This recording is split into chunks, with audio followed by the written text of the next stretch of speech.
What's going on? You're getting ready to watch my second video, but before that, I just wanted to take a second and tell you guys thank you so much for all the support. The likes, comments, shares, subscriptions, all of that great stuff. It really means a lot to me, and I really appreciate it. Now, enjoy this video and have a great day.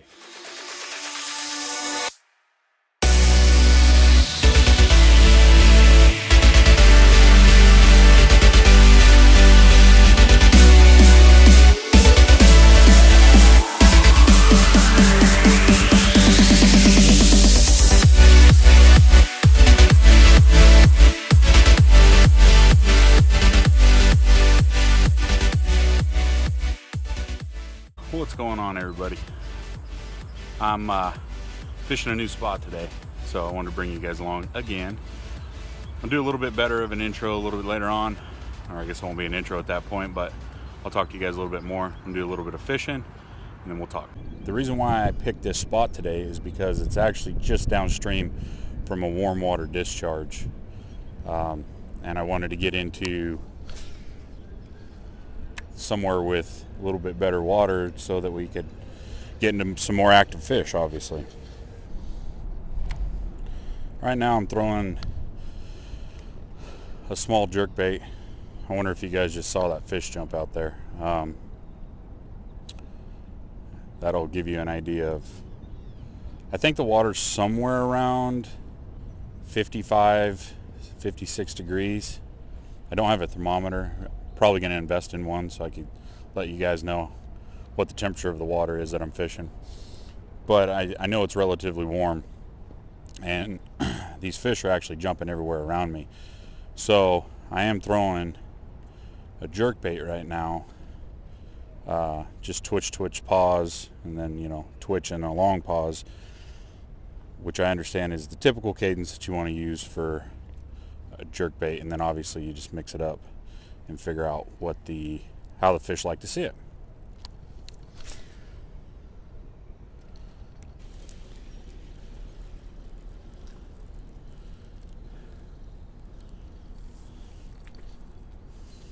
Well, that's lovely. I wasn't recording, but here we go on a fish. Oh, it's a big old crappie. Look at that. Just tore that jerkbait up.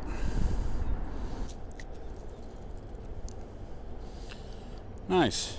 Well, I kind of thought the first fish on film would have been a bass, but we don't discriminate. We like them all. And that's a heck of a crappie. Little kiss for good luck. And throwing back. Cool.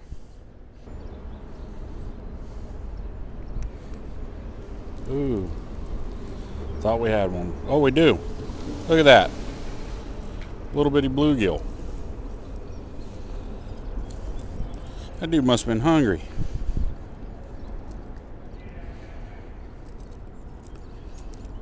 Well, we can catch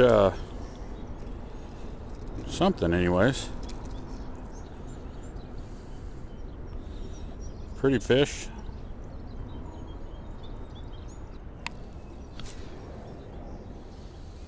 Well, I guess we'll keep throwing this jerkbait for a little bit anyways.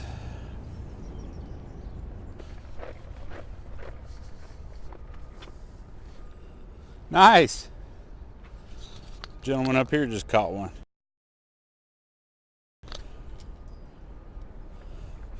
That's a heck of a way to wrench one up on top, but good for him. Whoa. Brought out the old spinning rod today. Figured I'd try to slow down a little bit. Right now I got a essentially like a stick bait that is wacky rigged. It's that right there. Just got it wacky rigged. It's made by a company I think called Biospawn. Figure I'll drag this around real slow for a little bit.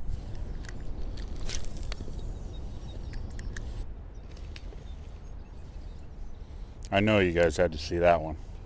I'm not sure if they're bass though. They've been really brown in color, some of them. They might be carp. I don't know. Do carp break the top water like that? I'm gonna have to start leaving this thing on record because just hooked into a bass here and I wasn't recording again. But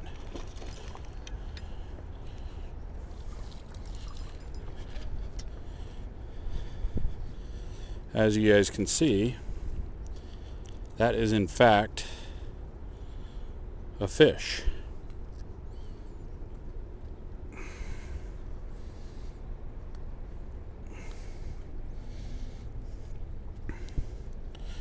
Just a little guy, but kind of fat. Look at the belly on this thing. Big old belly on him. Nice, first bass on the channel. You guys are getting a lot of firsts today. It's pretty awesome. One more kiss for good luck. And we'll send him back. Nice. That came on this BioSpawn stick bait. I'll get you guys the actual name of it later.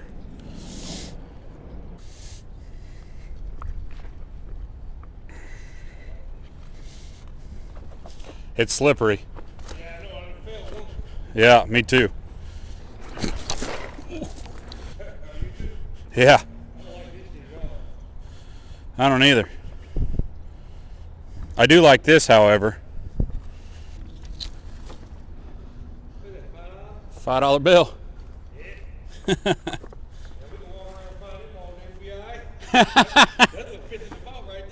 That's right.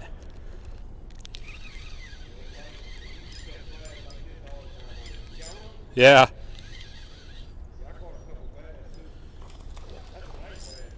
Yeah, it ain't bad.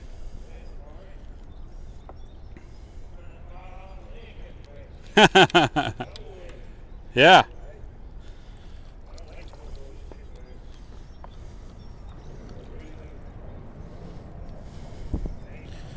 Here we go, boys and ladies.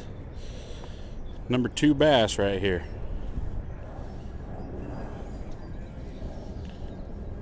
Came on that wacky rig again.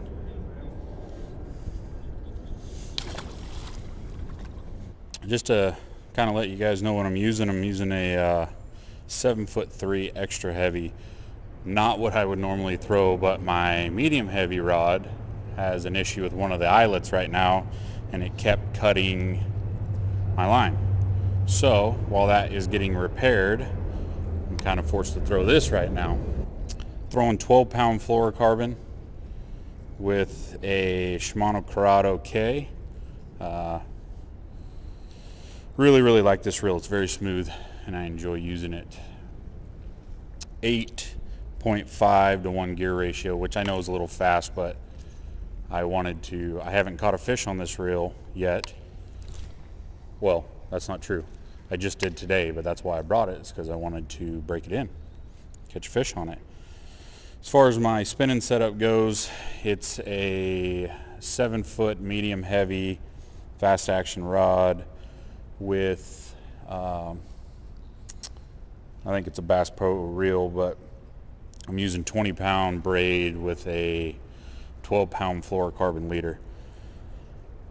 I'd probably normally run about an 8-pound fluorocarbon leader, but I forgot my leader material, so I pulled some off of my casting reel just to make do. And so far it worked, because both the bass that I caught were on that 12-pound leader.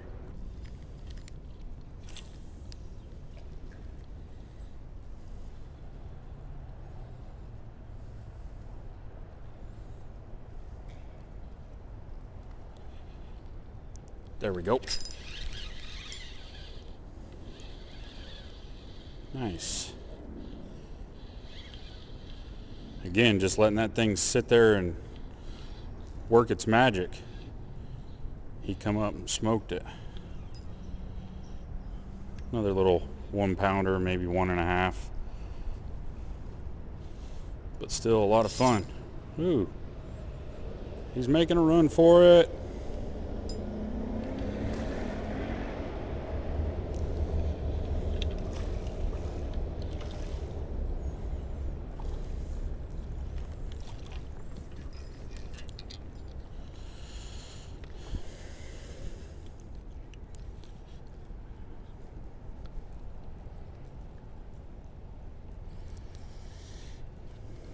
Looks like he swallowed it. I don't think I can get that without hurting him.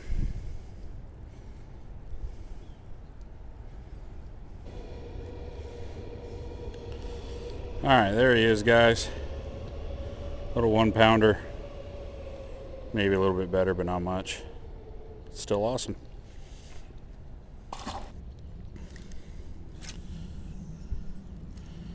It's starting to get warm out here. It is now 63 degrees, probably because I'm wearing this big sweatshirt, but I'm just about to wrap it up anyways, I think.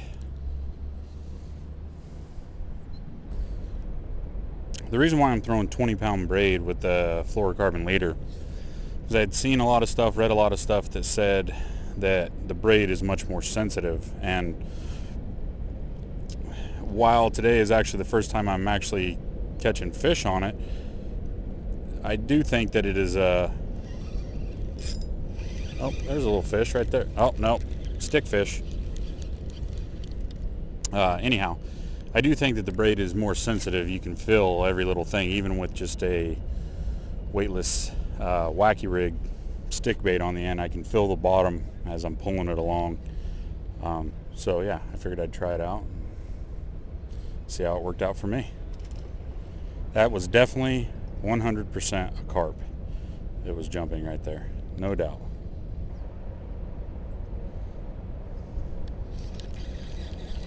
All right, guys, that's it. All right, we're back from being out on the water, and we did pretty decent today. I think we caught a total of 5 fish, the crappie, the bluegill, and 3 bass. So for me, that's a successful day. Of course, I would like to catch more, but I'm always happy to catch fish. One of the things, I kind of wanted to talk to you guys out on the water, but there ended up being a lot of people, and I'm still getting used to talking to a camera in public. So, but I'll get better at that and move on from that. One of the things that I wanted to get back to you guys on was I kept referring to that wacky rig bait that I was using, and I told you I'd get the name of the product and the color, and here it is right here. It's a Biospawn product, which is actually a distributed by Catchco, which I believe is the Mystery Tackle Box brand.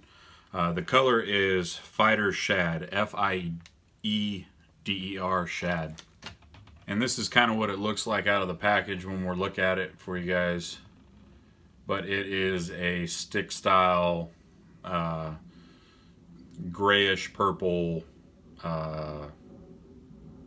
translucent color, and it had a really good action, and that's why I chose to wacky rig it. Well, I chose to wacky rig it for a few reasons.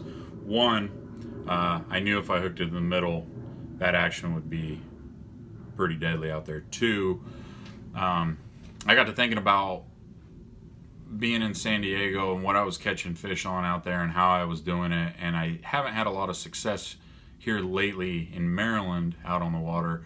So I thought I'll go back to my roots, know, something that I know how to do, and that's wacky rig, throw it around, let it fall naturally, and kind of provide its own action to draw those fish in. And it worked. And another reason why I wacky rigged it instead of like a weightless Texas rig style is because I've just had a lot more success with the wacky rig, just letting it do its own thing. So that's why I did that. So something I was thinking about is maybe doing like a what did we learn today segment. And so today I would like to say, first of all, I learned that I pretty much need to have the camera rolling at all times. I caught those 5 fish today, but I think only 2 of them ended up being already rolling when I set the hook. whereas the other 3 I had stopped the camera for whatever reason and had to set the hook and then start the camera again. So need to be rolling a lot more. I think that part of that for me was I wasn't sure how long these batteries were going to last, being that I haven't done this a whole lot and I was a long ways from my truck to charge them, so I didn't want to run out of battery and not be able to film stuff. But now I have a better understanding and idea of that, so moving forward it'll be much better. Another thing that I learned or kind of reiterated today was to, when the fishing's tough, do what you know works for you, and hence that's where the Wacky Rig came in from me. So that pretty much sums it up for today. I just wanted to recap and give you guys an idea of what I was using and why I thought it worked. If you like this video, please like it, please comment, please share it, all of that great stuff. Please subscribe if you haven't already, and comment down below on what videos you guys would like to see me do. I'm really stoked to start doing more of these as time goes on, and I'd really like to know what you guys would like to see. So again, thank you for watching, and we'll see you soon.